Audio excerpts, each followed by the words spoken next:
রাজ্যে ফের জঙ্গি চক্রান্তের পর্দা ফাঁস করল রাজ্য পুলিশের স্পেশাল টাস্ক ফোর্স। বর্তমানের বিলাসবহুল রেনেসা টাউনশিপ থেকে গ্রেপ্তার করা হলো পাক জঙ্গি সংগঠন জৈশ-ই মোহাম্মদের সদস্য হামিম মণ্ডলকে। প্রাথমিক তদন্তে জানা গিয়েছে রাজ্যের মুখ্যমন্ত্রীকে হত্যার ছক ছিল তার।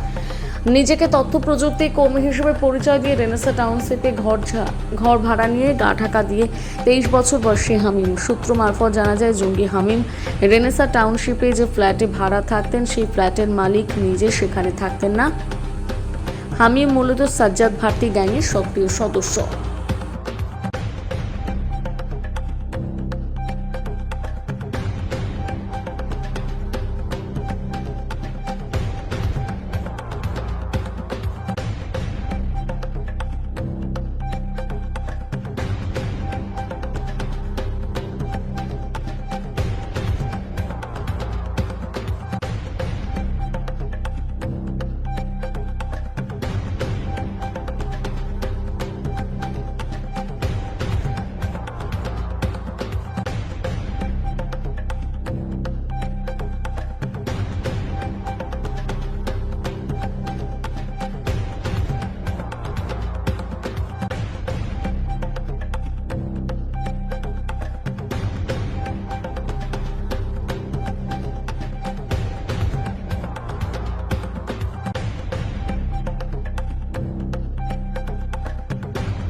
না, এটা কি ভাড়া থাকে না এমনি বাড়ি?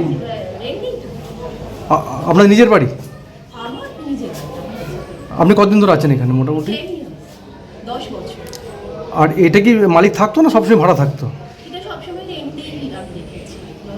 দেখেছি রেন্টেই দেখেছি। আর আমি কিন্তু না, এমনি মালিক আসতো না? আসতো না? না, মালিককে চিনিও না, আমি কোনোদিন দেখিনি। আর যাকে ধরেছে আজকে তাকে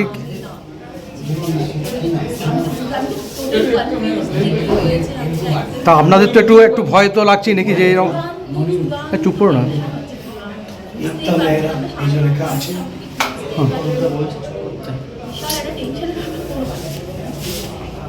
মানে আপনার বাড়ির পাশে যদি জঙ্গি থাকে তাহলে নিশ্চয়ই আপনার রাতে ঘুম তো?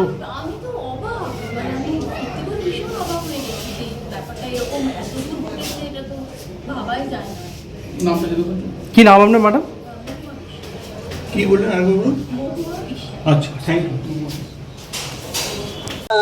ইউ। দেখলাম যদি আপনারা যা দেখছেন আমরাও তাই দেখছি, আমরাও তাই শুনে এসেছি কি হয়েছে এখানে। আমরা এটা দেখবো, আমরা সবসময় এটাই বলবো যে যে ভাড়া নিয়ে এসে ভাড়াটিকে আনছে তাকে ওকে টাইট করি। পাওয়া গেছে বলছে তো, আমি তো দেখিনি। না, আমি দেখিনি। কি বলবেন রেনেসাবাসী হিসেবে আমরা খুব ভয়ে আতঙ্ক, এরকম ঘটনা থেকে আমরা আতঙ্কিত। ওদের জন্য না হয় এরপরে ওদের জন্য